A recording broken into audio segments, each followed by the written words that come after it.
कहते हैं कि रतनलाल साहब ने ये कह दिया, रविकांत जी ने ये कह दिया, अरुण जी ने ये कह दिया, उसने ये कह दिया, उसने मुस्लिम धर्म को गाली दे दी, उसने हिंदू धर्म को गाली दे दी, इस पे फास्ट ट्रैक कोर्ट लग जाएगा, इस पे रात में सुनवाई हो जाएगी। लेकिन जो शिक्षा के क्षेत्र में, रोजगार के क्षेत्र में जो युवाओं के केस चल रहे हैं 4-4 साल से, 5-5 साल से, जो अभ्यर्थी बेरोजगार हैं, कई अभ्यर्थी जो है ओवर एज हो गए हैं, तो इन पे सरकारें और जो कोर्ट हैं इन पे ध्यान क्यों नहीं दे रही हैं? ना महंगाई पे ध्यान दे रही है सरकार। महंगाई की तो बात आप छोड़ दीजिए, महंगाई तो अब ना तो सरकार को महंगाई दिख रही है, ना महंगाई इस समय हमारे युवाओं को दिख रही है।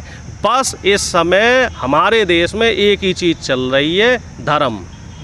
इसी का मुद्दा बनाया जा रहा है, इसी को मीडिया दिखा रहा है और इसी को जनता देख रही है। इन समय धर्म के नशे में हिंदू मुस्लिम का जो इस समय समाज में इतना ज़्यादा जहर बो दिया गया है कि मुझे ऐसा लगता है हमारे देश के जो हालात हैं, पहले भी मैंने आपसे बोला है कि श्रीलंका जैसे हालात होने वाले हैं। और मुझे ऐसा लग रहा है ना, मैं सोच रहा था 4 साल में, 5 साल में होंगे, ये 2024 से पहले ही हो जाएंगे। मध्य प्रदेश में सर एक घटना सामने आई है, एक व्यक्ति को बहुत पीटा जा रहा है, उससे आधार कार्ड मांगा जा रहा है कि बताओ तुम हिंदू हो या मुस्लिम हो। वो जो है हिंदू था, जैन था, उसकी पीट के हत्या कर दी गई। बाद में पता चला था कि ये तो जैन है। देखो साहब, जो नफ़रत है उसका कोई चेहरा नहीं होता, और अगर आपके अंदर वो कुंठा घुस गई है धर्म के नाम की, तो फिर चाहे हिंदू हो चाहे मुस्लिम हो, वो कुंठा और जो अंदर फ्रस्ट्रेशन है वो निकलेगा ही निकलेगा। अब कई वीडियो, तमाम एक वीडियो और आया है, उसमें एक व्यक्ति को 4-5 आदमी मिलके, एक युवा ही है, उसको पीट रहे हैं, लाठियों से पीट रहे हैं, लोहे की रॉड से पीट रहे हैं, सिर्फ इसलिए पीट रहे हैं कि वो शायद मुस्लिम धर्म का है। और उससे वो लड़के ये कह रहे हैं कि तू भैया जय जय बजरंग बली बोल, और भारत माता की जय बोल, वंदे मातरम बोल, और ये बोल और वो बोल।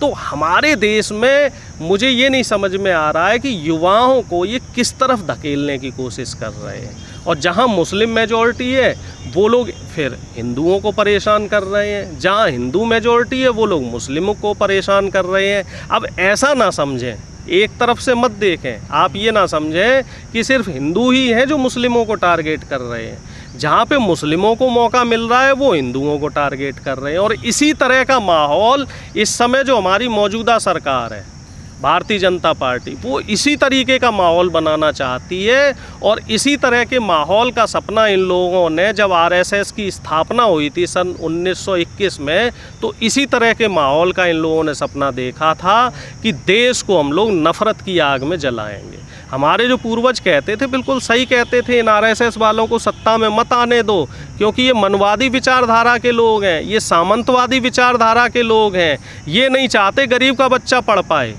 क्यों बीच में जो ब्रिटिशर्स ने हुकूमत करी और उन्होंने गरीबों के, दलितों के, पिछड़ों को, बच्चों को वोट डालने का अधिकार दिया, शिक्षा का अधिकार दिया, तो उस अधिकार से ये मनवादी विचारधारा के लोग उस अधिकार से एक आम आदमी को वंचित करना चाहते हैं। एक समय आपने भी देखा होगा, पढ़ा होगा कि दलित की परछाई से भी जो है वो पंडित जी कह लो या जो हमारे मनवादी लोग हैं, जो अपने आप को देश का राजा मानते थे, ये लोग अपवित्र हो जाया करते थे। दलितों के जो पीछे ना वो झाड़ू बांध दिए जाती थी, जिससे कि उनकी जो पैर है ना वो ज़मीन पे ना पड़े, नहीं तो धरती अपवित्र हो जाएगी। साउथ इंडिया में केरल साइड तो स्तन टैक्स लगता था दलितों की स्त्रियों पे, कि जो स्तन ढकेगी तो उनको टैक्स देना पड़ेगा। तो हमारे यहाँ तो इस तरीके का सिस्टम था, और इसके पर्याप्त साक्ष्य हैं। ऐसा नहीं कि ये कोई मनगढ़ंत बात है। देश में ब्रिटिशर्स ने इन चीज़ों को ख़त्म किया, शिक्षा का अधिकार सब लोगों को दिया, फिर बाबा साहब ने संविधान बनाया और संविधान ने सबको बराबरी का अधिकार दिया। अब हुआ क्या है कि अब पावर का इक्वल डिस्ट्रीब्यूशन हो गया। हिंदुत्व को भूल गए थे, बीजेपी ने याद दिला दिया ना। हिंदुत्व नहीं, समाज में समानता आ रही थी। एक चमार का बेटा, जाटव का बेटा, धोबी का बेटा, धानुक का बेटा, वाल्मीकि का बेटा पढ़ के IAS ऑफिसर बन रहा था।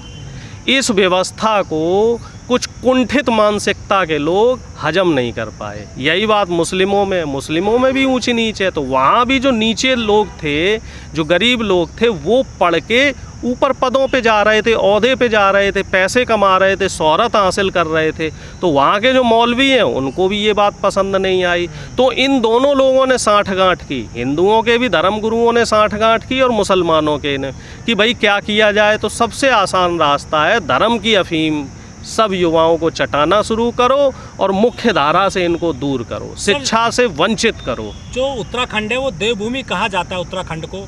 चंपावत एक डिस्ट्रिक्ट है, वहाँ पर जो भोजन माता होती है, स्कूल में जो खाना बनाती है महिला, वो दलित महिला है, उसके हाथ का बना स्कूली बच्चे खाना नहीं खा रहे हैं। वो छोटे छोटे बच्चे हैं, उनको इतनी जो है जातिवाद उनमें कहाँ से घुस गया, कौन लोग देखो साहब, उनमें जातिवाद नहीं घुसा है, उनको इस तरीके का माहौल दिया जा रहा है। अब एक बात बताइए, जहाँ आपको पता है कि ये बच्चा दलित है तो वो तो आप भोजन नहीं कर रहे हैं, लेकिन जो फास्ट फूड आता है, जो बिस्किट आते हैं, जो चॉकलेट्स आती हैं, जो तमाम चीज़ें जो बच्चे खाते हैं, चिप्स खाते हैं, क्या आपको मालूम है कि वो किसके हाथ के हैं? ज़रूरी है कि वहाँ सवर्ण का बच्चा ही जो है वो उसको बना रहा हो सकता है वहाँ कोई मुस्लिम उसको बना रहा हो, कोई दलित उस फैक्ट्री में काम कर रहा हो। तो ये सब ढकोसले हैं। कहीं कल के बाद आपकी वीडियो देखकर लोग चिप्स बिस्किट खाने ना छोड़ दें कि वहाँ दलित बना रहे हैं। भाई मैं तो चाह रहा हूँ कि ऐसा हो जाए, चिप्स खाने बंद कर दे, तब मैं मानूं कि भाई यहाँ वाकई आप धर्म के प्रति इतने कट्टर हैं। ये धर्म आदमी अपने सुविधा के अनुसार इसको मैनिपुलेट कर लेता है। जहाँ दिखता है कि ऊंच नीच से और भेदभाव से हमें लाभ होना है, तो वहाँ तो ये लोग धर्म का जामा ओढ़ लेते हैं। अब अगर ऐसी ही बात है तो आप मुझे बताइए कि हमारे देश में जितने भी बीजेपी आरएसएस के बड़े बड़े नेता हैं, ये मुसलमानों से अपनी लड़कियों या लड़कों की शादियाँ क्यों करते हैं? सुब्रमण्यम स्वामी का देख लो, आडवाणी जी का देख लो, मुरली मनोहर जोशी, और नए एग्जाम्पल हैं आपके सबसे बड़े जो हिंदू बनते हैं कपिल मिश्रा जी, उनकी सिस्टर की शादी एक मुसलमान से हो रखी है। तमाम इस तरीके के मैं आपको 100 लोगों के नाम गिना सकता हूँ, कम से कम 100 लोगों के, जो अपने आप को बहुत बड़ा कट्टर हिंदुत्वधारी मानते हैं और इन लोगों ने मुसलमानों के साथ रिश्ते किए हैं। इनका तो सीधा फ़लसफ़ा है कि अगर अमीर मुसलमान है तो वो आपका रिश्तेदार है और गरीब मुसलमान है तो वो देशद्रोही है, आतंकवादी है। तो इस तरह का ये माहौल क्रिएट कर रहे हैं, ये दो तरह का माहौल क्रिएट कर रहे हैं।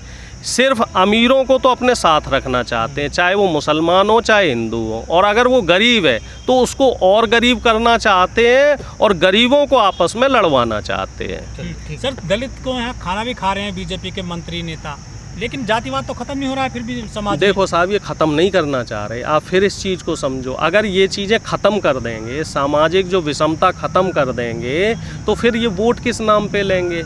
जो इनकी रोजी रोटी चल रही है वो धर्म के और जाति के नाम पे ही चल रही है। हमारे समाज से जो जाति व्यवस्था है ये कभी ख़त्म नहीं हो सकती।